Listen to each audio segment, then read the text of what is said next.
yours. Okay. So the record button just came on. So, and it says leave meeting is an option. So I'm going to do that now, right? Yeah. Well, thank you for having me again. Do you want to wait a minute more? Or should I just start rolling? What's your pleasure, ladies I and gentlemen? think just start going, and if someone comes in, Okay, I good. just let them. Great. Well, thank you, Laszlo, for organizing this, and thank you for having me. I'm going to share my screen. How many of you know who I am or have seen me before? Oh, Well, good. I Yeah, definitely saw okay. you. I get very For bad. those of you who've seen me before, please don't ruin any of my jokes. I have a very limited repertoire of jokes, and I need to use them every presentation. So don't shout out the answer to the question. Though, if we were in person, and it was great to hear you talking about meetings in person, going back to that, because if we were in person, we could do this more face to face. That's what's exciting about that option, and I look forward to so much of the spring and getting out and about and doing all sorts of stuff. So let's see now. You should be seeing my screen. And that is correct. Good. Okay. So the presentation I'm going to make, obviously on photo essays, old and new. That's not the most original thing, but I'm going to go over photo essays and define them, talk about my career, talk about my work, and then pose a bunch of questions to you. And we'll pause for questions twice. And normally, of course, when we're in the same room, it's so easy to do the questions. It's a lot harder to do the questions in this format, but I think we will get by. So when we're talking about photo essays, and in all my presentations, I'm continuing to talk about what I call the photographer's problems. And the core photographer problem that we all have is, how do you get the person, place, or thing that's in front of the camera onto the film or the chip or the paper, whatever medium you're using, the way you want. And one of the things about this photographer's problem is, of course, this is the starting point for all photography, and therefore is the starting point for the photo essays, which we'll talk about tonight. The next photographer's problem is, which photographers influence you and how do they influence your thinking, photographing, and your career path. And I think the reason that we like to look at other people's photographs, I believe, is because we are visual learners. The text learners are down the street in the text Zoom meeting, but the visual learners are here tonight. And I have this sort of loose theory that when we see a picture, it goes into our mental hard drive. And so that's why I think, and I encourage every photographer I know, and every photographer I know likes to look at other people's work because it inspires us. And the photographers who influenced me, among others, were W. Gene Smith, Harry Callahan, and David Burnett, who's actually still alive and working. And I actually studied the history of photography in college. And the reason that's important is because my mother didn't think much of photographers. There's sort of a lot of bad caricatures of photographers. So to study the history of photography was an academic pursuit, but in the end, of course, I still became a photographer. One of the other questions that I think of as the photographer's problems is, how do you get paid to do what you want to do with your photography? And I have been working commercially as a photographer since 1980. So I think I've worked my way through this problem. I'm not sure it's ever solved, but this is how I address it. And again, I am a professional photographer. And as a professional photographer, I take something which I consider very personal, which is my photography. Oops, that didn't work. I do it on command. I do it for money, and I do it for strangers. And so in the upper left-hand corner is a missing word, and somebody's, I think, smiling or giggling at what is the missing word in the upper left-hand corner for something that's done on command for money for strangers and is very personal. And Jane is smiling. So yes, it is prostitution. As a commercial photographer, I'm perfectly comfortable with that. My wife is a fine art photographer. She sells work in galleries and museums, and she does not prostitute herself. She's the artist, I'm the whore. But I'm okay with that. This is just, give you some samples of what I do, different magazine work that I've done over the years.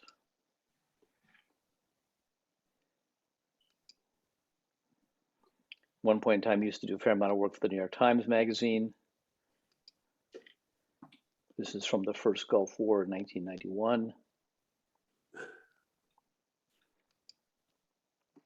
more recent work also from the Middle East.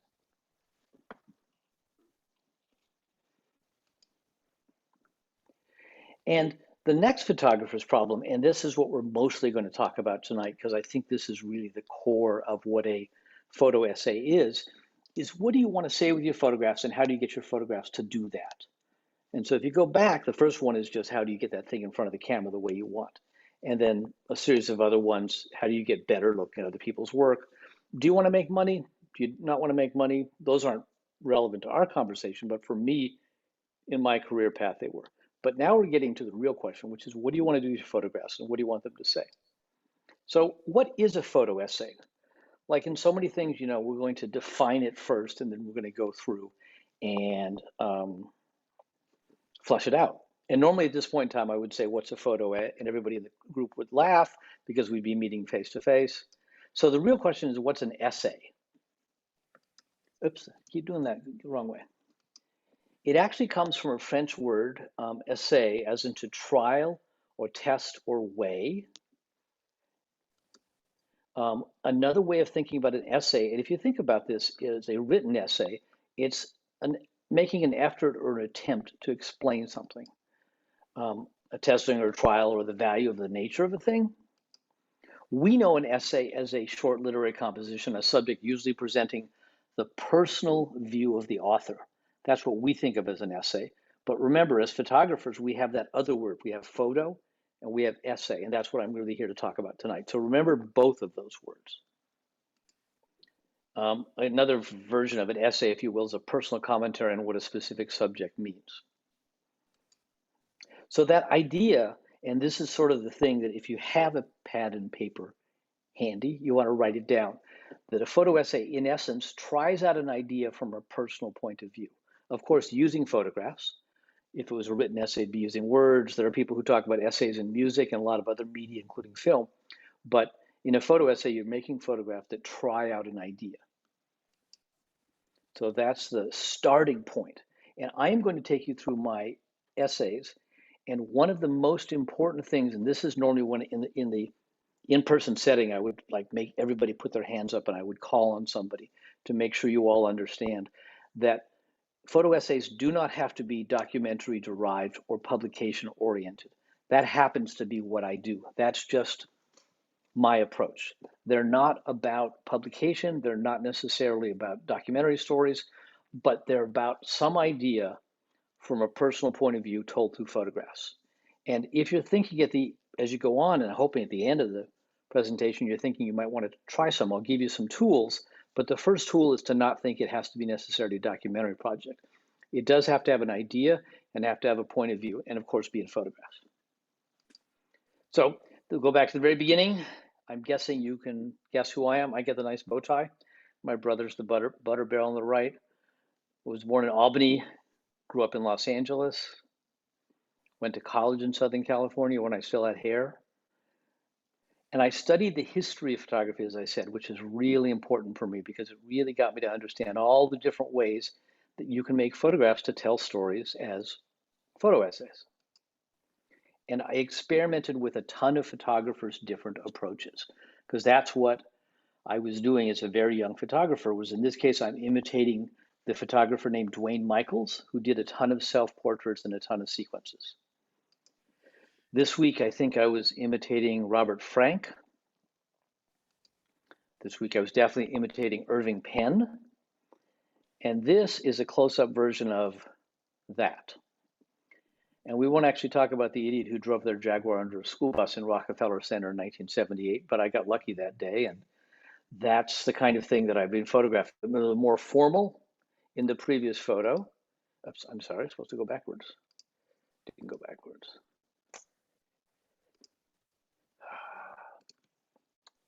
The more formal here and the more informational there. Graduated from college, spent some time in Southern California chasing news, photographing this guy.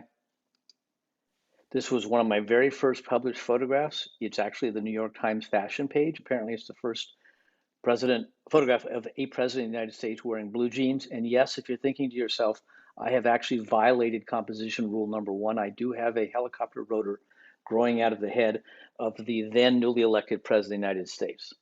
The point being that I realized very quickly I had a lot to learn about working as a photojournalist, and also just about that very first photographer's challenge of how do you get the image the way you want. So I took a step back. I got a job at a small newspaper in Southern California. And I used to do pictures on hot days. We used to call these this is weather art, as we would call it. People doing exceptionally stupid things involving alcohol and swimming pools.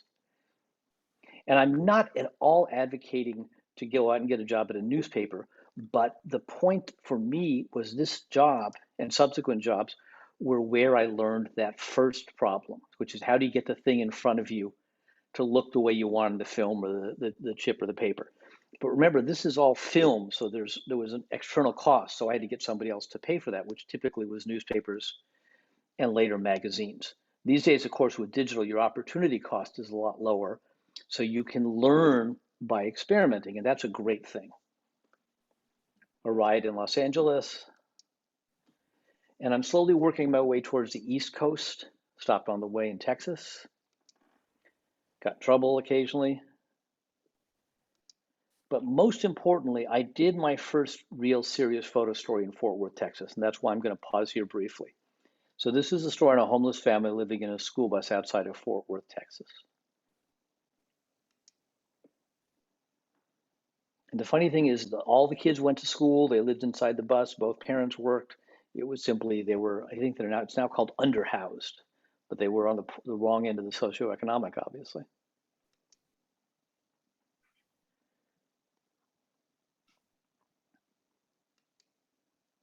Hiding out in the wheel well of the bus when it was raining. And so I'm hoping you're looking at that. And again, don't think, oh, do I have to do documentary? Because that's not the point that I'm trying to get across. The point is that I think I had a point of view. I like to think I was creating empathy for these people. I think I was telling their story. And that was, for me, the very first photo essay I did. And that's what started the process that I'm going to keep going through in terms of my future photo essays. Continued working my way back to the East Coast. Got as far as Syracuse, New York, where I did another photo essay following 4 young men into the Marine Corps together. This is them flying, 2 of the 4 of them flying to Parris Island, South Carolina to go into the Marine Corps. And I'm following them through the process, obviously, including the haircut and becoming a Marine. And it is a very conventional newspaper language around photographing people, because newspapers, especially 40 years ago, had a pretty narrow language that was used. But for my purposes at the time, it was very successful, both as a story and as a learning exercise.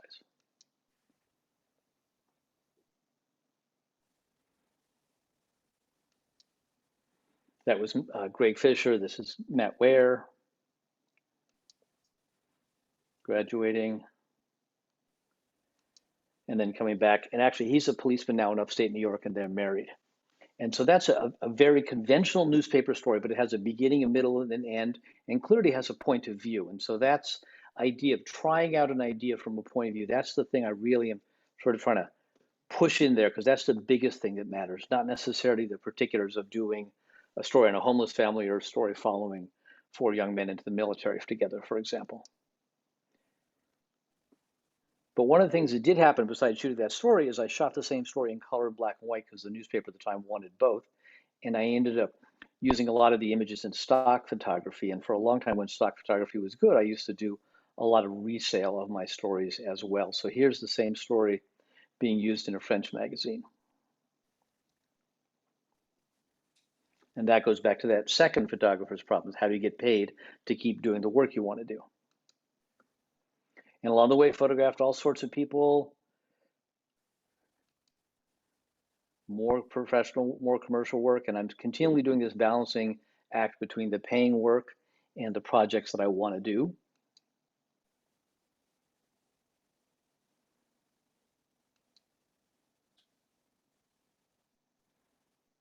And these are all magazines. Everybody, at least I saw in the initial audience, is old enough to remember what a magazine is. It's that thing that comes in the mail. It's made out of paper, right? And obviously, when magazines were still around, I did very well by magazines, both in terms of economically and getting a lot of license to tell stories, in this case, on a music school in Philadelphia. And I had moved to Philadelphia in 1986, actually, with my first wife. And I really then dug into making serious photo essays. And I did that partly because I'd figured out that economic balance that I talked before about doing the assignments you just saw and doing photo stories. But I also figured out some of the kind of structures that I still use in making photo essays. And so what you've seen already, that there's in essence two kinds of photo essays. There's what I would call a linear one, unified by the evolution or changes in the development of the group or the people shown. And that classic example of the linear one is the Marine Corps story, where you saw 4 young men go through the process of going into the Marine Corps. 2 made it through, 2 dropped out, by the way, which apparently is statistically pretty normal. And so one of the things, and why I put this in front of you now, is if you think at the end of this, you might want to do a photo essay, one of the first questions you ask after that first question, the first question is, what's my point of view? And therefore, what's the story I want to tell? And then the second one is, do I want to approach it as a linear story?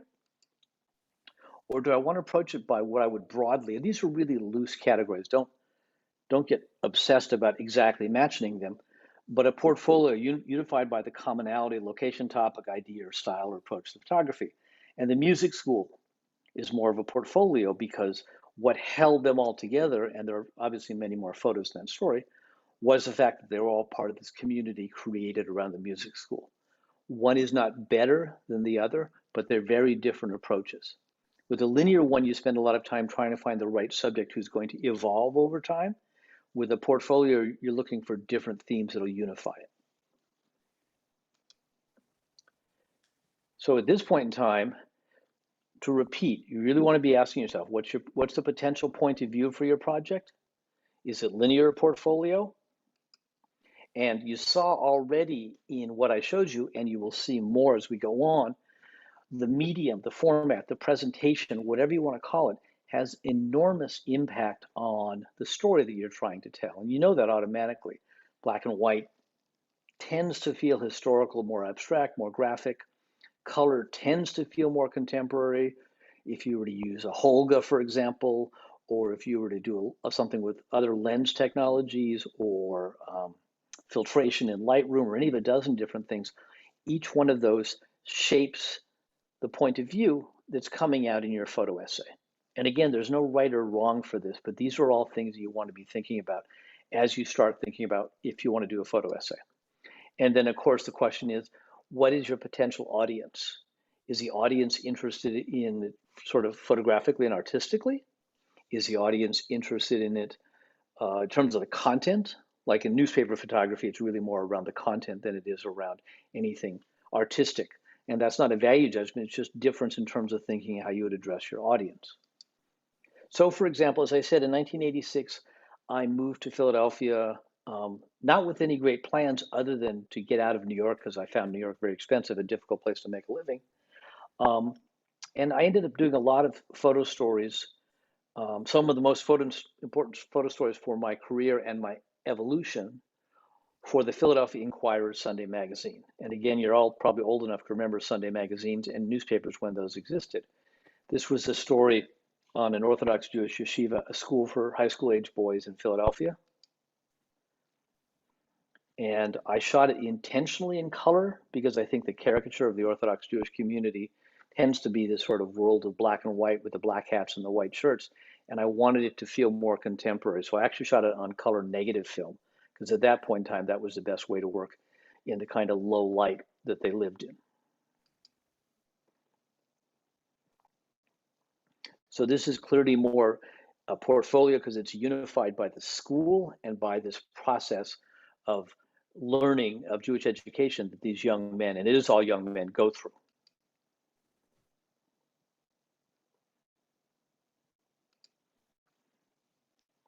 And sometimes, like the last one, is more about the content of the people you're seeing, and this one, by comparison, is more about the light and shadow and the atmosphere of the place. And ideally, I'm mixing those both up. And this was how it was used by the Philadelphia Inquirer Sunday magazine. And this was the second or third of 16 stories that I did for them over a 10-year stretch. In 1988, and again, it's really important. I know I'm harping on this, but it's really important that it's not about documentary, it's about having an idea. And a lot of times it may be something as simple as starting to write out an idea, like literally on a piece of paper and thinking about it, and then writing more notes about it, and then coming back later and looking at it later and maybe doing some more research on it. In the age of the internet, the other thing that I encourage people to do who are thinking of doing photo stories is to look and see what other people have done so you can understand what else has been done out there, and also how have people visually represented that topic beforehand. So for example, this next one, this is 1988, 1989. I got a grant from Nikon and the National Press Photographers Association. And this is a story on pesticide poisoning of farm workers in the Central Valley of California. And it's obviously a story on toxic chemicals in the agricultural system and how those chemicals affect guys like this guy. It's what's called a flagger. He tells the plane where to start and stop spraying. And of course, it obviously affects children and children of farm workers and their families. And what it results in, unfortunately, is elevated incidence of childhood cancers and birth defects, which I photographed a whole bunch of over a 1-year cycle. This is a very small selection from a very large body of work. There's a woman, Sofia Buentello, driving home after visiting the grave of her granddaughter who died in one of the cancer clusters. Laura Gonzalez receiving chemotherapy.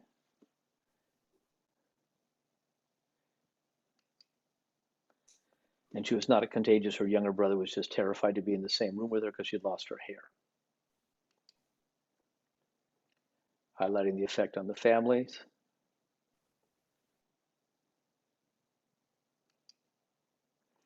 And this little boy is named Felipe Franco. He's developmentally perfectly normal. He was born with a birth defect called limb reduction defect because his mother was factually unlikely to have done this because he was exposed to pesticides during the first trimester of her pregnancy.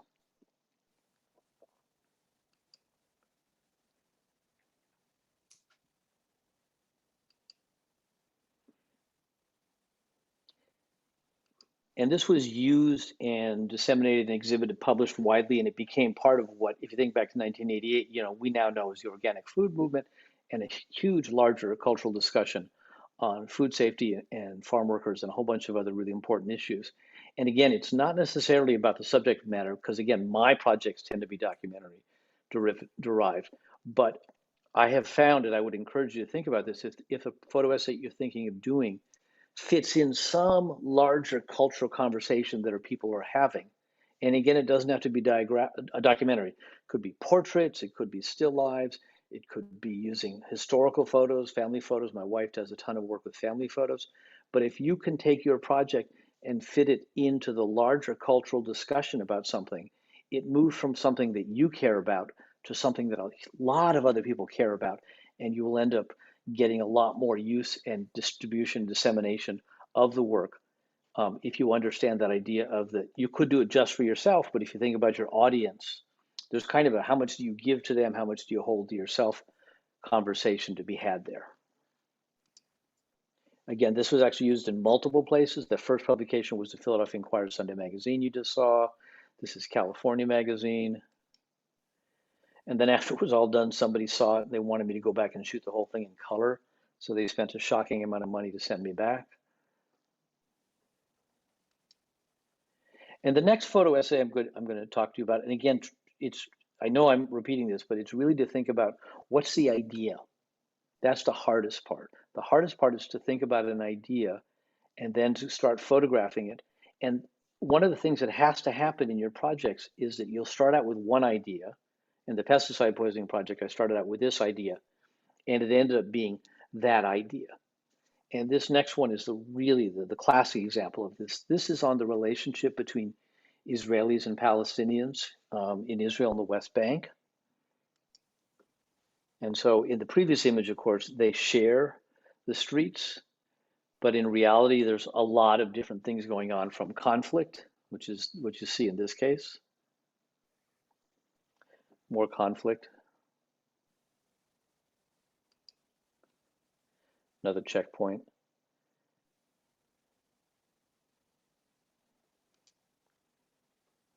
And I initially did this work on my own in 1990, and then the Gulf War came along, and that kept me in Israel for almost a year, photographing that. And then after that was done, I got a grant from the MacArthur Foundation to photograph not just the conflict, but also the coexistence and even the cooperation between the two peoples. Here, of course, there is not a lot of that cooperation going on quite yet. All these guys are throwing stones at those guys.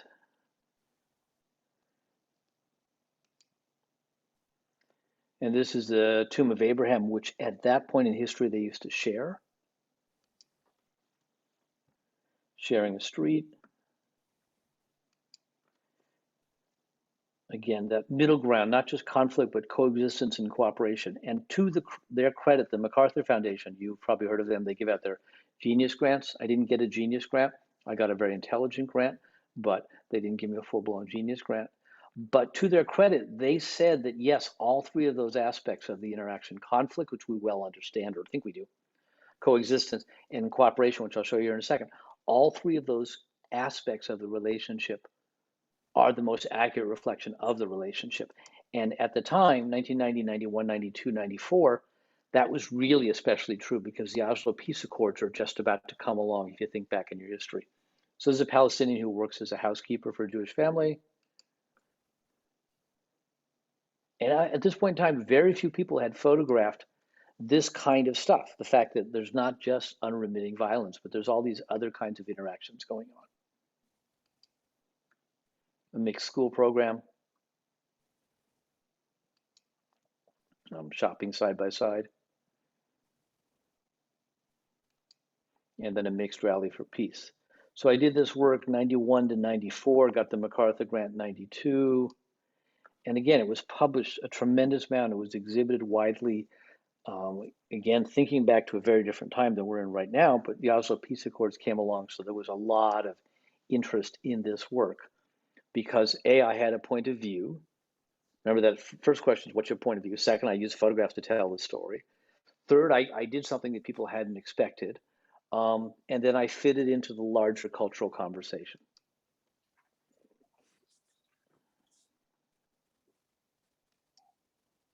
And that spun off and led to a whole bunch of other stories, mostly for the Philadelphia Inquirer Sunday magazine, on the peace process, on Yasser Arafat.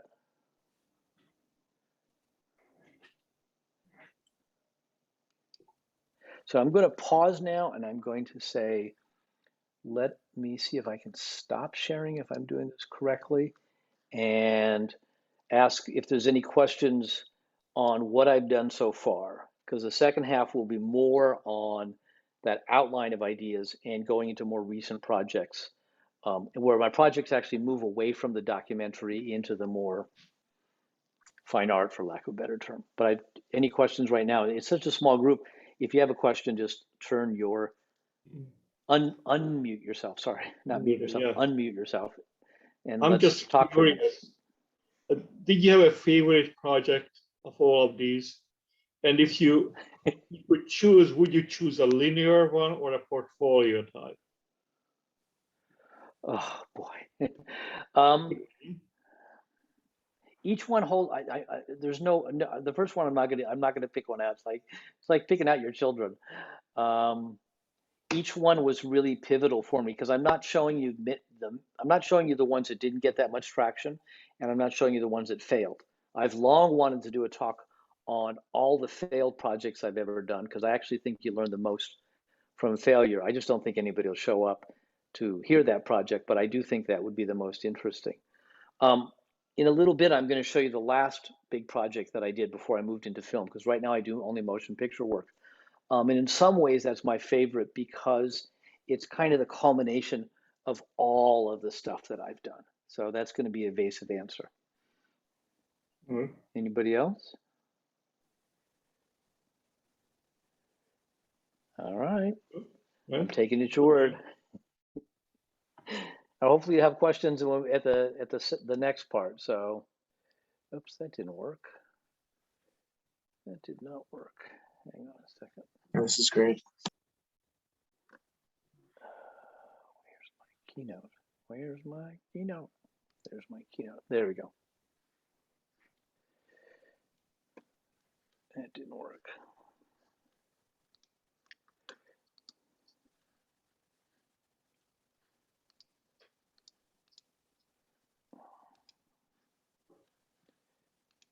Oh.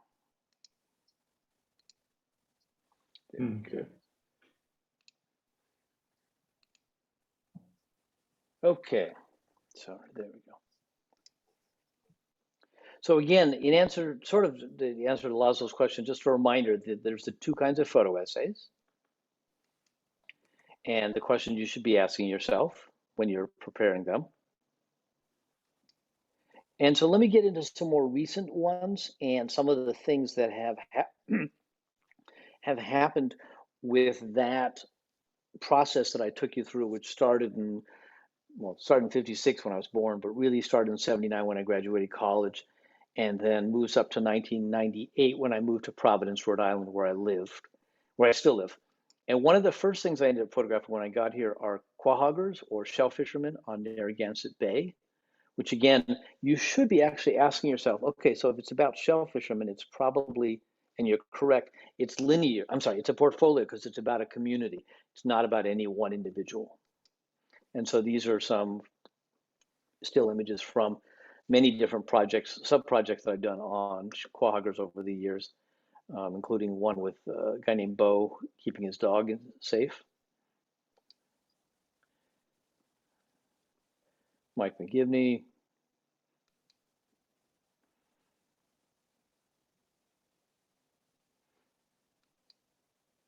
Back to Bo Christensen again. And all of these guys, and it is largely a male profession, have dogs are like instrumental to quahoggers. So I did a ton of work when I first got here, sort of at the tail end of when magazines still existed, on the quahoggers, and then I did a bunch of work on commercial fishermen as well. This is some work from the Commercial Fishing Project in black and white.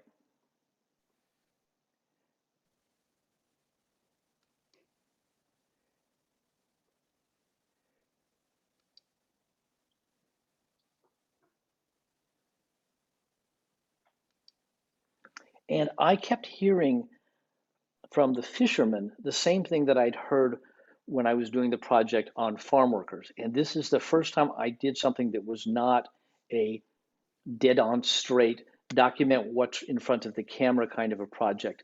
This was a project funded by the Rhode Island State Council on the Arts. They actually had what's called an RFP. And if you write down the letters RFP, it means a request for proposal. And you've probably seen that in the foundation world, oftentimes there are RFPs where a foundation says, we have this project going, we're looking for people to apply. RFPs are actually one of the best entry points for foundation work in terms of this RFP was to try to expand people's thinking on consumer goods, consumerism, food, et cetera. And the tack that I took, was to use this line, cheap food at the cost of cheap lives, because you may know that farm work, actually I think fishing is the most dangerous profession, and farm work is the second most dangerous profession. So I made a series of posters that we posted in grocery stores and all around Rhode Island, playing on the parallel experiences of fishermen and farm workers who are in fact feeding us, whether they're harvesting the ocean or harvesting on land, to some degree doesn't matter. And this was the first time that I moved out of that single image format. And I really want to put it in front of you because one of the things might be to not think about one picture at a time, conventional visual story. Farm workers on the right, fishermen on the left. Another one of these stories that I more stumbled onto than really intentionally planned is my wife, as I mentioned before, is a photographer and an artist, but she's also from India. She got here in 92. We met in 95. And at that point in time, 30 odd years ago, Indians from South Asia were not as big a part of the culture as they are now. So I ended up photographing a ton of different events in the Indian community. And again, I wanted to work in color. I wanted it to feel contemporary. I wanted you to feel that they were living in the here and now rather than something that's abstracted and distanced. The previous one was a large communal dance. This is a dance festival in a public school.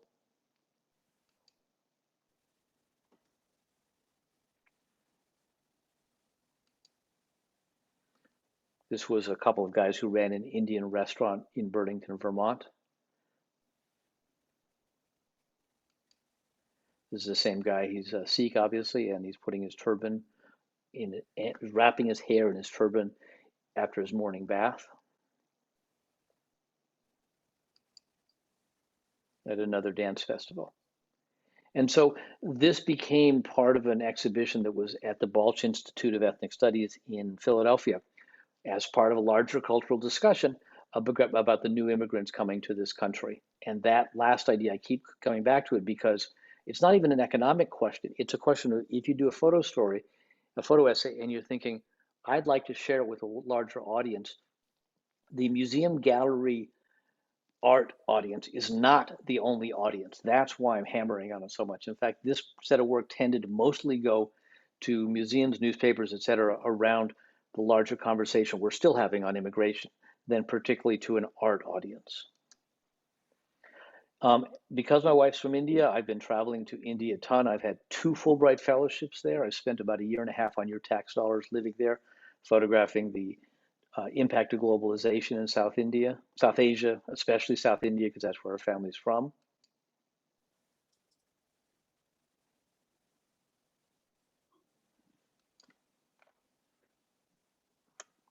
And for this kind of work, it's really, and you're probably thinking, it looks like it's a lot of street photography. And in essence, it really is. You're really just going out there, trying to find crazy things like antique stores where they have satellite dishes and Ganeshas next to each other, a recycling center. So this is very much that idea of a portfolio because it's not about any one individual. It's really about almost a whole culture in transition. Old buildings getting displaced by new ones.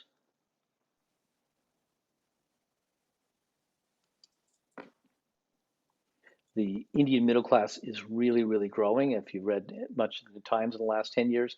And so this is from one of the sub stories I did on the Indian middle class. First thing you do in the Indian middle class is you send your kids to private schools, which were originally built by the British, thus the school uniform. Changing roles of women in India was one of the sub stories that I did to develop this larger project. An all women's police station staff.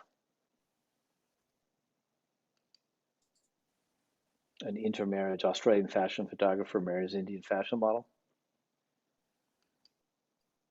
And yes, they actually have Fridays in India, one of our finer cultural exports.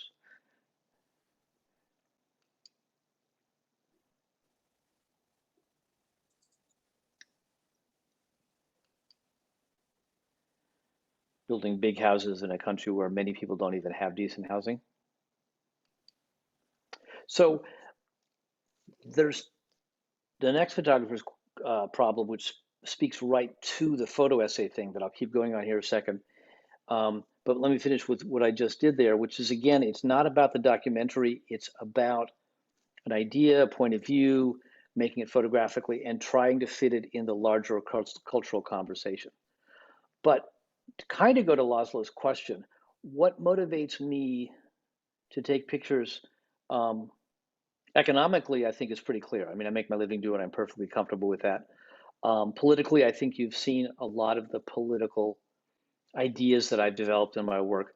But at my core, what I really love to do more than anything is just to go out and walk around and snap pictures. I mean, I'm still kind of that high school photography student that I was many, many years ago, where my photography teacher said, well, just go out and take pictures and see what you come up with.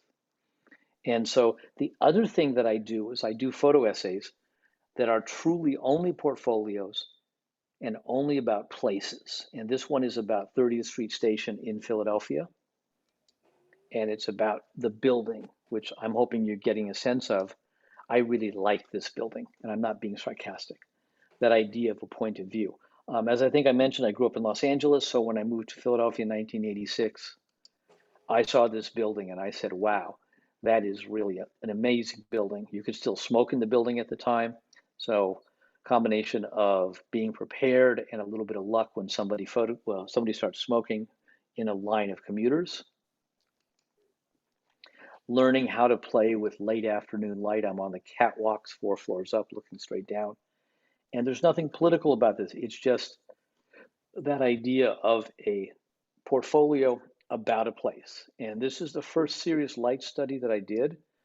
And since then, I've done dozens of them for all sorts of publications, exhibitions, et cetera. It's become kind of a specialty of mine, to kind of basically, in photographs, show how much I love, value, appreciate, am captivated by a space. These are palm prints and fingerprints on a glass door backlit at the end of the day. And so this was used by the Philadelphia Inquirer Sunday magazine, and subsequently has been reused a bunch of times and has also led to many other photo essays and articles. This was an article in Nikon World about the work.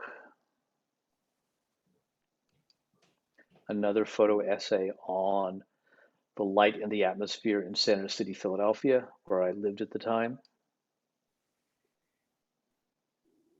It's a reflection in the middle. Another one on the Western Wall, which is the holiest shrine in the Jewish faith. And this was done at the same time as the earlier project on the Israelis and Palestinians. And that other work, obviously, I think of as political and sort of intellectual and thoughtful. And this is really just that core thing that we as photographers like, which is just photographing, going out, walking around, finding light, finding shadow, finding moments. And so this is a much more recent life study that I did for a magazine called the Ramco World. It's on a city in India called Bijapur, which is built around that giant gold, domed building in the background. And if you know the photographer Joel Meyerowitz, he did a book on the St. Louis Gateway Arch, which is well worth looking up. It was one of the first photo essays that inspired me. And what he did is he went all around St. Louis after the Gateway Arch was built in the 70s and photographed it as this common point. So no matter where you go in St. Louis, you can see it reflected in a building or through a doorway or from the river or from everywhere. And so I've kind of tried to replicate that idea with this project. This is inside the same dome, nearby. And then the other major landmark in Bijapur is this building called the Ibrahim Raza, where I'm using much of the same approach to light and shadow that I showed you with the train station to photograph this particular old building.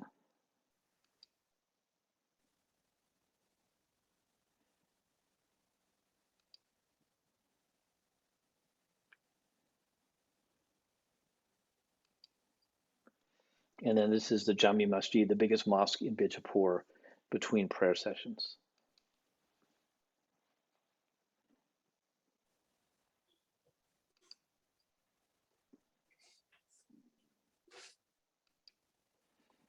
And so these next few are stuff that I've done over the years since then, because one of my ongoing projects is I actually love, as I said, just doing street photography and sort of photographing what I find. And this is some stuff this in Bangladesh through plastic sheeting, It's really just street photography, but it's all about the play of light and shadow, largely learned from the train station photos that I showed you just a bit ago.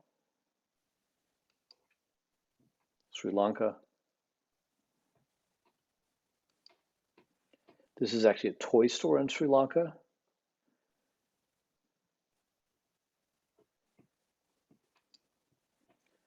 An altar boy at an Indian Christian church in Bangalore. And yes, the burglar bars are in fact shaped like a cross.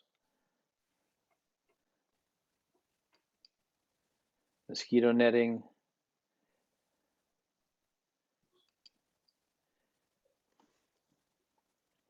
A political rally because there's so much illiteracy in India, they use a lot of iconography rather than text for campaigning.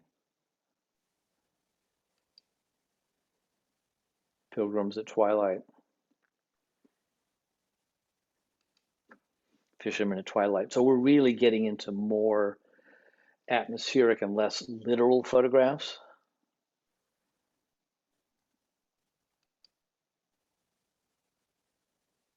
Burning lime at the very end of the day.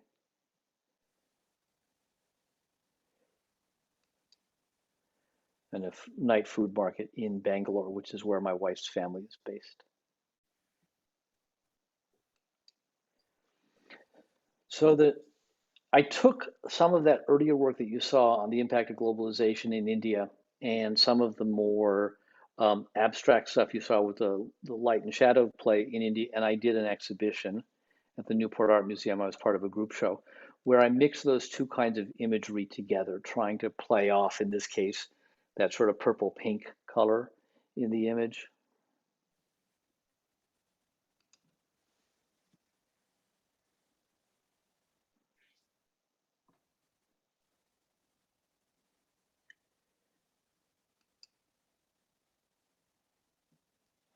And I go back and forth on how successful it was, but for me, it was an important experiment because I'm continuing to move beyond the representational documentary that I started out in the beginning with the homeless family, the bus, or the four guys going through the Marine Corps together, to try to do some other kind of more experimental work, which led me to my last project. And so this might answer Laszlo's question about my favorite one.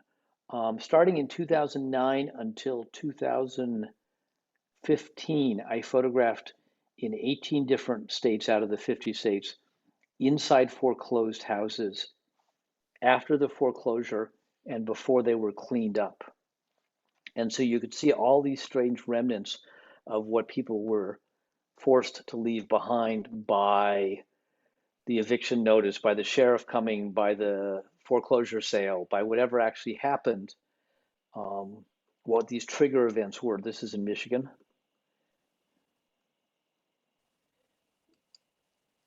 It's in California.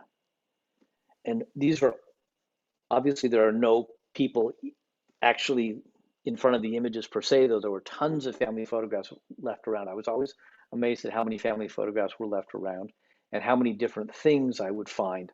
Like this was in California, this kid was apparently a karate champion and they couldn't move his trophies. So there was a room full of trophies that this kid couldn't take with him.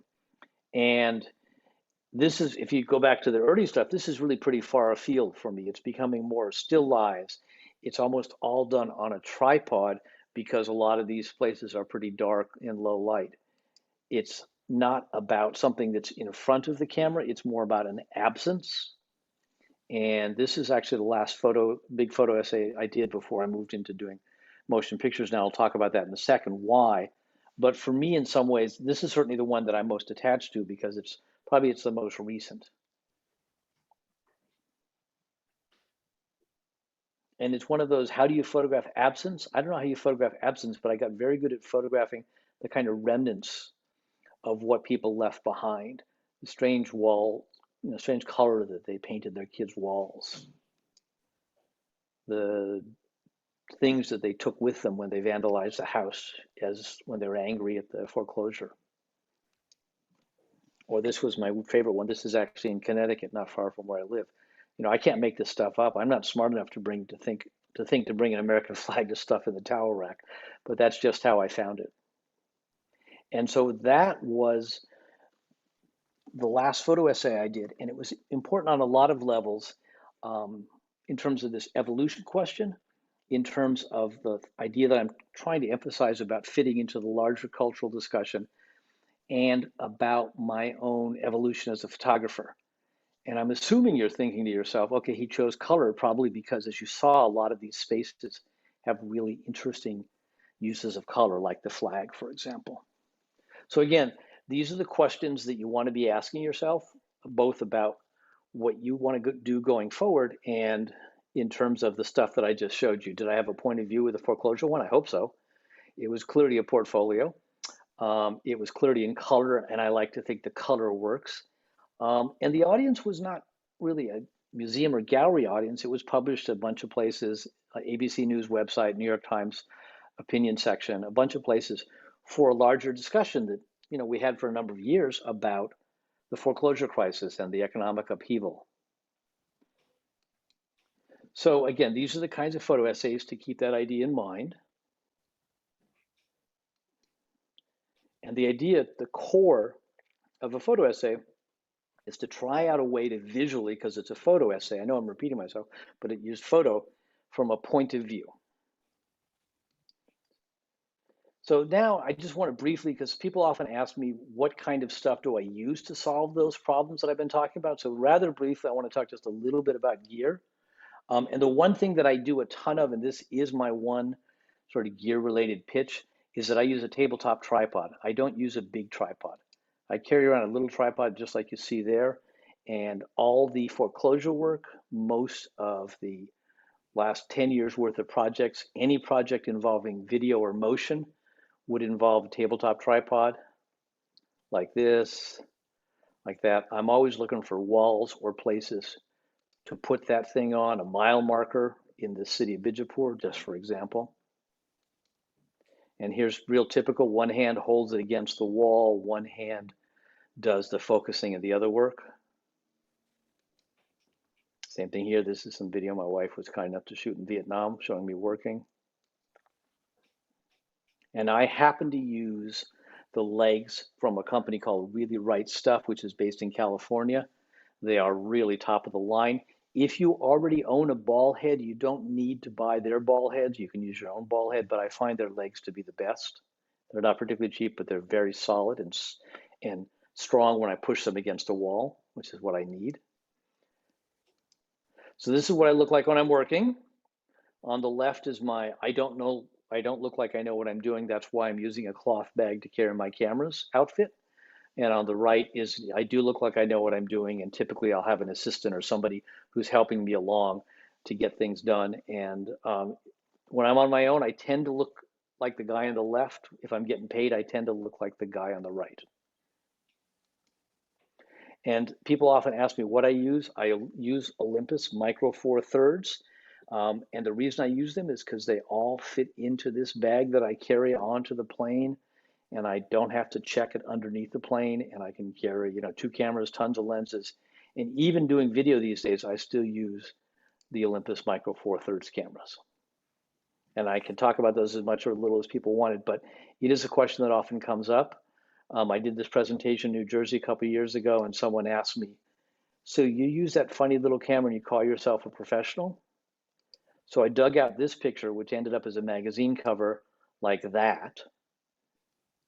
And I realized when I did this and put it together that they actually had created fake sky, and they'd used about 60% of a horizontal image to make a vertical cover. So yes, I use that funny little camera, and I am a professional. So I hope that was some help. I want to give you some resources now, and then we'll pause and take some questions. I have a blog called The Wells Point, and it's part of my website these days. And on my website, The Wells Point is the blog with lots and lots of information on many of the things that we just went through. There are podcasts on craftsmanship. There are podcasts on creativity. There's a huge resource list, and all of this stuff is at thewellspoint.com. I am, not surprisingly, on all sorts of social media, and you might have figured it out by now. My social media handles on everything is The Wells Point on Instagram, on Twitter, and I am now especially on Vimeo, which is more video. But again, it's always The Wells Point. And now the tools or the resources. If you're interested in understanding more about photo essays, there is a class which does not cost $129. At the moment, it's on sale, I think, for $29 from Creative Live, and I hope you've all heard of Creative Live. It's 42 lessons. It took us 4 days to make it, so it's a long class that you can, watch in segments and dip into as much or as little as you want. You will notice that there's some overlap with what I just did, but there's a ton more stuff here. And one of the things that is in this class is I go into great lengths about the many other different kinds of photo essays you can do, bringing in other photographers' work, other styles of work. So it is not so constrained on this documentary approach, which is my particular approach. And it's the URL is unoriginal, it's Creative Live, DH Wells. And the class got go backwards one. Class got a ton of good reviews. And so if you want to learn about it in terms of watching lessons and really digging into it in great detail, I strongly encourage you to look at that class. If by chance you want to learn all of those things and then actually work with me directly to make a photo essay, for the last year I've been running some classes through the Rhode Island Photographic Center for the Photographic Arts, where we meet once a week for 6 weeks, once every 2 weeks for 6 weeks. And the lessons in between are to do a photo essay and to watch those Creative Live classes. So it's a mix of photographing and of getting feedback on the work. And that is through the Rhode Island Center for Photographic Arts. And there's the link, which I'm hoping at the end I will stop sharing and put it in the chat as well. And the idea behind this class is it's a mix of watching the Creative Live class and actually meeting as a group on Zoom remotely. So even if you're not in Rhode Island, you certainly can join, because then you can, we've been doing this for almost 2 years, and the group is all over the Northeast, mostly Rhode Island, but people in Connecticut, people in New York. And it's a way to actually create a project and get feedback and to evolve and to be part of a group. And so I'd encourage you to look at that if you're interested in that. My other classes are always on my website, which is davidhwells.com, and then there's the link for classes. And this is the question that we started with, and hopefully we're circling back now. And if you are interested in trying a photo essay out, I strongly encourage you to pursue one or both of those routes, at least watching the Creative Live class on your own. Then if you want to create one and get feedback, considering working with me through the RI Photographic Center. This is the original question that we worked with. And again, I think you've probably figured it out already. There's no answer to this. You don't get to the end of this question. It's always a journey. It's not the destination. This is something you'll get better at, but you'll never fix or solve perfectly. I'm still working on it constantly, and I'm supposed to know what I'm doing. If you do want to come and practice, the other thing, to go back to what we started with at the very beginning of the conversation before the actual meeting started, was that I do workshops overseas and in the US, some through Rhode Island Center for Photographic Arts, but also here's a couple. One is in Morocco next year. We were just in Morocco this past November, and I must say we timed it perfectly. It was right when sort of things were quieting down before they got uncomfortable again. So I'll be there next November. I also lead a class in South India because that's like my second home, where if you want to practice those skills about getting the thing in front of you the way you want, and you want some guidance, that's what I'm there for. And also have a similar class in Sicily, where on top of great light, great people, you also get incredible food. And if you want both information on those and then some sort of guidance and podcasts that will help you reinforce some of the things that I went through, because I know I went fast, and my wife always tells me I talk too fast. there is this handout. Oops, that didn't work. There is this handout here. And so what I'm going to do now is I am going to actually take questions and stop sharing and put some links in the chat as well. So at this point in time, you really have to ask questions. So somebody give me at least one good one. Pamela, you can also unmute yourself. Yeah, unmute yourself. All right. Okay. Apologize for the delay. I've been trying. I'm having a new email server. It's a disaster. I had an old link. I really wanted to be on time, so apologies. I'm really amazed, and I'm jumping in right away. You say getting the picture that you want, which I smile because I always let the unknown guide me and maybe something else. And then I'm like, whoa, wow, what happened there? So how do you relate with that versus I want to have this image and then that little thing that happened and it came out differently and it's actually better. Like the moment of, I call it magic or whatever you want to call it. How is that play with you? I mean, there are many people who are very good at that kind of thing. My wife uses a Holga, and a lot of her work is very good in that approach. That's not my approach. As I said in the beginning, and I hope, and you missed it, but it's really, I'm a commercial photographer. People pay me, or they give me grant money, or they give me exhibitions, all of which are their way of saying, you better go out and get a set of pictures to do I see. Yeah. this narrative, whatever it is we agree on. So for me personally, that doesn't work. I do think it worked for some people. I think when people say they depend on serendipity, I think they underestimate their own ability to kind of gravitate towards what's going to create the right photograph.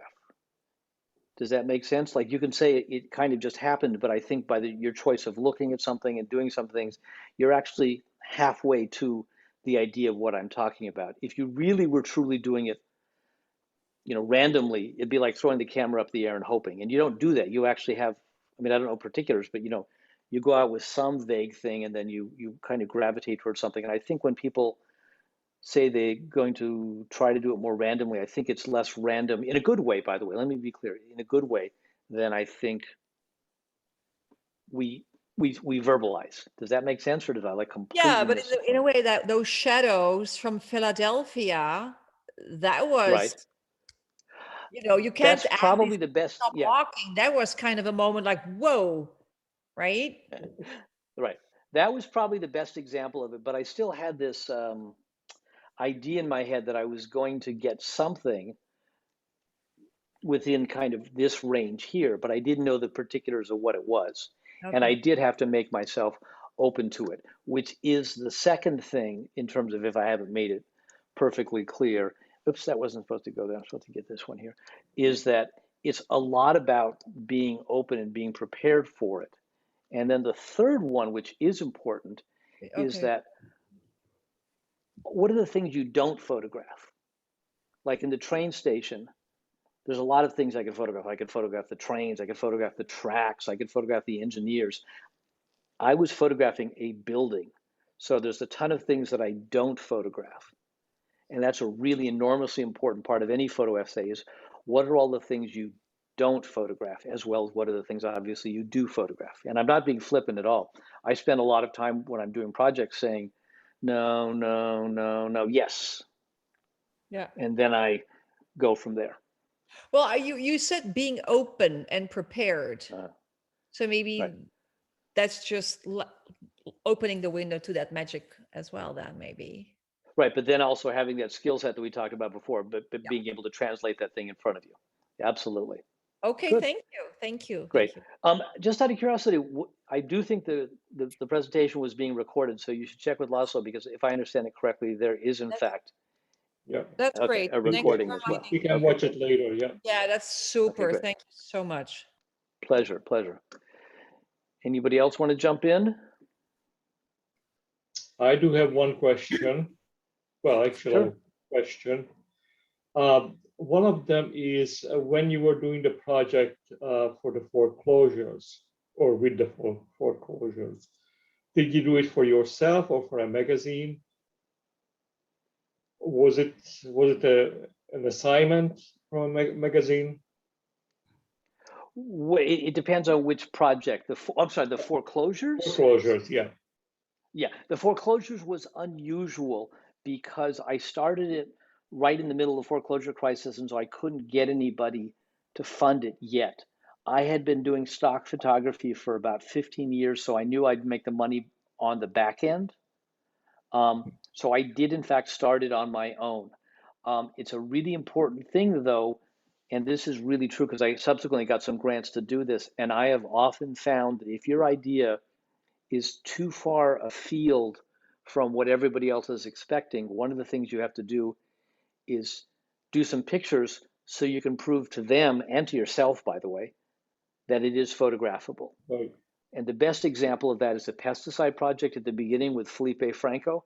I can write to you in a grant proposal, there's a little boy with no arms and no legs because his mother was exposed to pesticides in the first trimester of pregnancy. And you're going to say, maybe, maybe not. If I show you those photographs, you're going to say, gee, this guy has figured out how to get the kind of access that he needs to tell that story. Right. And so I started the foreclosure thing initially, a long answer, and I apologize, but it will help. I started initially photographing the people who cleaned out the foreclosures because I thought, what is it like to go in to clean up somebody else's life? I thought there was a story there. It turned out to be a film because they're talking about what they went through, but it's not a still photo story. That's what I learned. And now it's one of the reasons I do film these days because I've added voices. But I initially did it on my own. The idea changed. That's why I'm saying it was going to be the cleanup cruise. It ended up being what was left behind because I was stunned by what I saw. And then initially it was on my own, and then later on I got funding and publications. Great. And you got access to the places through the cleanup crews, or how did you arrange the access? No, the access was interesting because I thought I would try to do it through the courts and all of that. But what I found was the most efficient by far was the realtors who got them right after the banks took them, because Mhm. they are the ones who get the houses right after who's ever moved out and before they've been cleaned up. Because once a house is cleaned up, I can't see the childhood toys or the family photos or the clothes or whatever. There was a very narrow window when these guys, and it was all guys, come in and clean these places out. A lot of the times they're 10 minutes behind me. I'm walking in the house trying to find the good rooms with the American flag in Connecticut and do as many pictures as I can because I know they're going to be there in 5 minutes and they're going to take all that stuff and clean the house out because that's what they're paid to do. So I actually found that the realtors were happy to have somebody in there because they liked having more people in the houses, the better. And the one thing that I did at the end was a lot of times they'd give me the list of all the houses that they had. I would go and see them, and then I'd call them up afterwards and say, hey, I went and looked at Pine Street. It looks fine. Or a couple times I went to look at, Green Street in Fresno, as a matter of fact, and there was a homeless guy living in there, and you might want to do something about it. So a lot of the realtors were actually really happy that they had an extra set of eyes on their properties. And that was learned just by dumb luck because I tried all the other things. I tried through the banks. I tried going in kind of the front doors, driving around looking at signs, but it was all too late. The people who had them at the moment that I needed were the realtors. And the other thing is just a compliment. First of all, your presentation is always flawless and fantastic. And I've been getting the Aramco magazine for the last 5 years or so, and now I know why I am so attached to it. I mean, the pictures and the stories are absolutely fantastic in it. Yeah, they do a and good I job. recommend to everyone in the club, just subscribe to it. It doesn't cost a penny. And it's just one of the most beautiful, well-written magazine that you can come across. Really well put together. So that was.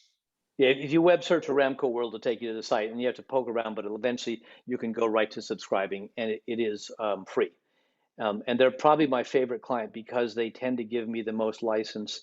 And the last few projects I've done for them have been both still and video, and that's what I personally like. Right.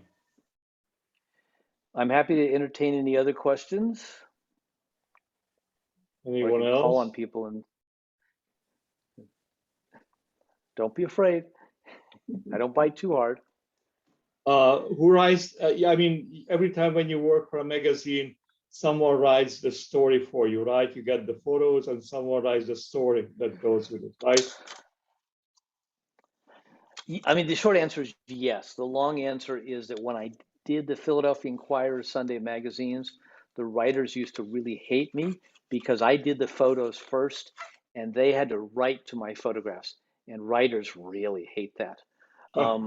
So most of the things like the Bijapur story and most of the stuff for Aramco World, I love them, but it's a more conventional thing where somebody's written the story and therefore there's a shoot list, which reduces my sort of creative potential. But like the train station story, I photographed the whole thing was done. And then after that, they brought in one of the writers who had to go figure out how to make a story out of that. And it was a beautiful story because it involved the history of it and some of the sort of skeletons in the closet in terms of, you know, not the bodies literally, but the stories behind the stories at the train station. But writers don't like to write to photographers, but when I worked for the Inquirer, that was one of the real joys. Of course, the magazine doesn't exist anymore, so now it's a more conventional format. That is correct. That's the other reason, though, to try to control the narrative. And with the foreclosure project, by the time I presented it to people, it was 3/4 done.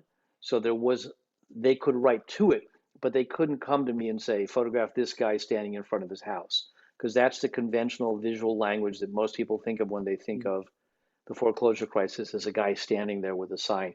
And I did not want to do that picture. That was like the one picture I was not going to do. Thank you. I encourage you to look up both of those things. The tip sheet is there, the class is there. I could probably even put the Creative Live link in. Was there another question? Yes. Please. Yeah, I love India, and I was in Bangalore myself, and I was on the Holy Shiva Day. I went to Mysore Palace and I saw the Buddha, etc. Long story short, how do you ask for permission? I always find it delicate when I see a beautiful person, and I'm thinking, oh my God, that would be the best photo ever. And how do you approach do you ask an okay? Sure, hang on one second. Hang on one second. Hopefully I can find this guy. There we go. There is an answer. Two things. There we go. One is that I am very, very good at staying in one place a long time. Most people, when they see something, they take 3 pictures and they move on. And that is the worst way to photograph. I'm joking now, but in my classes, I like to say that what I do is I take a nail and I drive it into people's feet to get them to stay in one place. Because if you stay in one place for more than about 15 seconds, the world starts to go back to its rhythm and the thing happens. And then the second thing is this is a Fuji Instax, excuse me, and it generates these guys. Oh, they're great. I give people pictures everywhere I go. You can go to Morocco and go to the path of all the places that we go to. And every shop you go into that I photograph, they'll say, oh yeah, you were here last year. You gave me this one. You want to see how I've grown? I mean, it's amazing. This is, you know, we always say we should be respectful. We should give them prints. I actually give them prints, and it makes an extraordinary difference. Yeah. And you are right that that moment disappears. But I have found that if I melt into the woodwork and I'm kind of quiet, people will really typically resume, you know, whatever they were doing, go back to their thing, and something like it will happen again. And if there's some way of getting a print in their hand before or after, I have no problem getting. The biggest problem I have is that I have to run out of film because there's only 10 pictures in a What's the name cartridge. of that camera? A Fuji Instax. If you I web will look search. it up for you. Oh, please. thank you so much. Yeah. There are 10 pictures in a pack. The cameras run from, this is the lowest end version. It's about $70. They make a $200 version. Oh, wow. I like the $70 version because in case I drop it or lose it, I don't care. It's about 50 cents a print. It has batteries in it, but this is just, it's a way of saying to them, I respect you. You gave me your time. We had a human interaction. And the biggest problem, as I said, is getting them to stop wanting to be photographed, because I typically will run out of 10 pictures and say, I have no more film, even though I have plenty of film in my belt bag, but I need to move on to the next thing or else I'll burn through my entire film pack. But that's how I do that in answer to your question, a combination of patience and giving them something back. I have a And question. I find it works really well. Karen, please. Do you have to get permission to use these people's photographs? Do they have to sign a release? Like if you just take a candid shot, or? I mean, the short answer, and again, I'm gonna do the hard sell on making sure you take the Creative Live class. But one of the things about the Creative Live class is I go into great detail about releases and rights and all that. But the short answer is that 99% of my stock photography, when stock photography was good, was editorial. And in the editorial world, people do not need releases. Oh, okay. In the world of what would be broadly defined as an implied or stated endorsement, buy this pen. If I use your picture to sell a pen, you can sue me and you will win, because you have a right to control the endorsement of use of your face. I mean, look at the whole celebrity universe is built around that. But those same celebrities have almost no recourse in an editorial use. And so my stuff is 99% editorial. Once in a blue moon, when I do paying commercial work, I usually have an assistant, and his or her job is to walk behind me and get releases, because you are correct for those rare jobs, but those are quite unusual. Okay, thanks. And again, just to be clear, the real issue is in the use, as in the publication, not in the capture. You can capture pretty much anything except inside military bases and hospitals, but that's because of privacy. Okay, thanks. My pleasure. So I hope you all got the links over there. Yeah, I encourage you to look up I Fuji's. made note of them. So, Okay. and I will send it out in an email in case, you guys miss it. Great. Last time. I have a Fingers question. crossed. Oh, go ahead. Please, go ahead. I'm Hassan and I'm from Pakistan, a city Oh. close to India. So, you said you showed us your 4G Intex camera that you use for taking this one. So, when you take a picture of anyone or any person, so first you took picture from this camera or your like original camera, or like how will you convey them to like so they can allow you to take them their picture? Well, most of the time I'll start with my real camera right Okay. here, and I do this gesture like here. Am I okay? And most of the time they'll go like that. In South Asia they do the head swim, so I know that. Once in a while they'll put the hand out, and I don't generally pay, and sometimes they kind of hedge. But if I'm not sure, I will say, I'll pull this out because it's always with me. It's always in my belt. I'm reaching down at my belt because it's in the same spot. I'll pull this out, and what I do is I gesture, click, zzz, and they usually get it. And everybody says yes. And then I do that, and I run out of pictures because I've used 10. And then they go back to work, and then I get the pictures that I want. It's very, very important, this idea of spending more time in one place. If you run up to somebody and you do 3 frames, no wonder they're pissed off. If you walk up, you have an interaction, maybe they give you tea in bunch of the developing world, you do the pictures, you shoot the breeze a little bit, you give them the prints, and you stay there and you watch them do, maybe you ask them some questions. It's like respectful. It's just 101 stuff. And so I don't find at the end of the day that I've got 97 different shoots. I find at the end of the day I've got 4 shoots. Spend half an hour there, 20 minutes there, an hour with those guys. But I get better quality stuff. I do what's sort of morally right by giving them pictures. And I think I make better pictures. Plus, the other thing is I tend to shoot a lot of pictures, and I do no work in post. My background, as you saw, is in magazine work and color slides. And in color slides, you had to get it perfect in the slide. So I'm used to that aesthetic. So I'd rather move right, left, up, down, shoot 40 photographs and find the best 2 than spend any time doing post-production, cropping, etc. It's much easier to shoot 5 frames than it is to try to fix something after the fact. Mhm. Thank you. So that's what I do. That's my particular mode. And you could get other people who do this presentation who are much more big on post-production. I'm not big on post-production myself. I have another last little question Sure. regarding those permissions, because even if somebody gives an okay verbally, is that good enough if you would like to use a picture later for another? For editorial, for editorial, yes. For commercial, no. Oh, okay. Okay, and again, commercial is not getting paid because I get paid all the time for my editorial photographs. Somebody pays money to me or an agency to put a picture that I made in India, for example, in a magazine. That's an editorial use, yet it's commercial because I make money. Where there's an implied or stated endorsement, Sal in the pen, a verbal release will not do. It has to be on paper, and the end user, if they have any brain cells, will not take anything less than a written release. Yeah. But again, for most of the uses, I think that most people do, it's not really an issue unless you're looking to sell them for an advertising to promote something. But just for your own use, for exhibitions, for the club, for publications and stuff, I've never run into any problems. And I have that very clear divide between endorsement and not endorsement. Yeah. Okay. Is Great. David, is that true for property as well? I mean, we're talking about personal releases, but what about property release? If it's a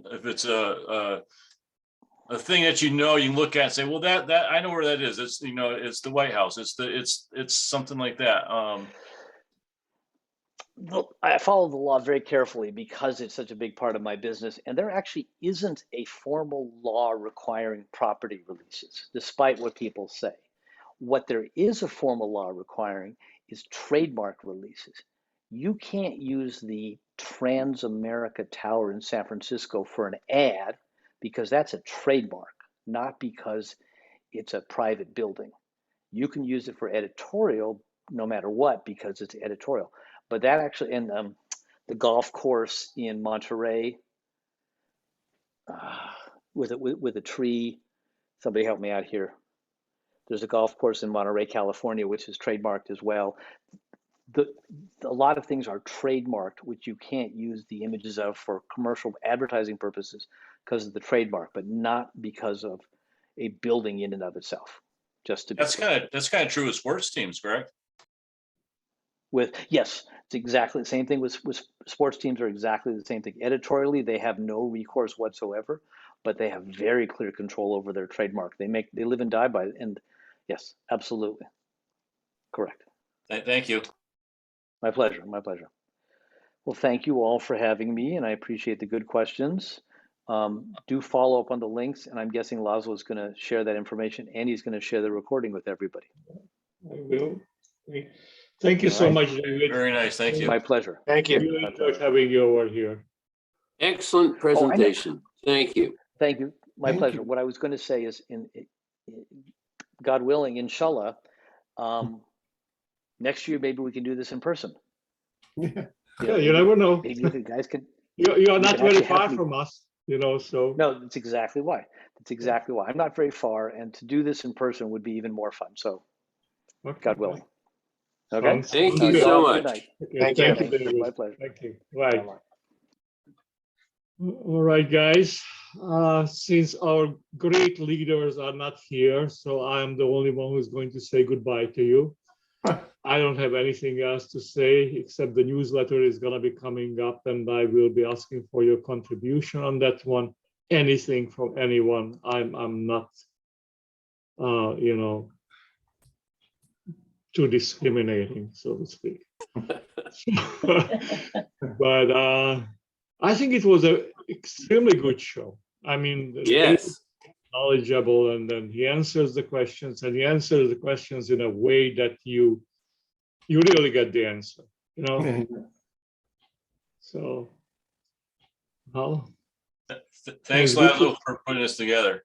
yeah. Yeah. Thank you, Laszlo. See you guys. Terrific. Okay, well, good night, everyone. Then. Right, thank you. Bye. Take care. Bye-bye. Thank you. Good night. Bye. Bye bye. Bye.